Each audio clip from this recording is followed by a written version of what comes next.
Три неща, които трябва да знаете за храненето на децата в училищните столове, детските заведения и всички обекти, регистрирани на територията на училища и детски заведения по отношение на месото, месните и млечните продукти, се свежда до следното.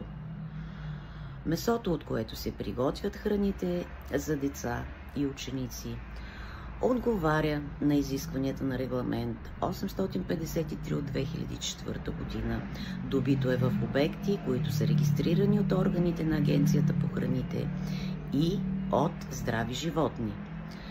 Месните продукти, които се използват за храна на ученици и деца в детски заведения, са произведени по съответните утвърдени стандарти. Млечните продукти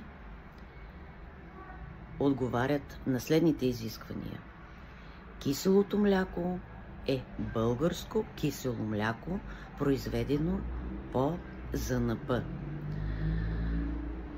Сиренето е българско бяло саламурено сирене, произведено по ЗНП.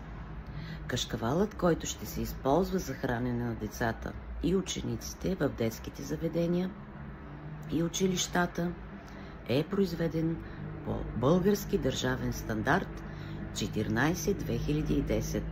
Пастеризираното мляко, което ще консумират децата, отговаря на изискванията на регламент 853 от 2004 година и е добито от здрави животни. Надявам се да бях полезна. Желая ви прекрасен ден. Благодаря ви!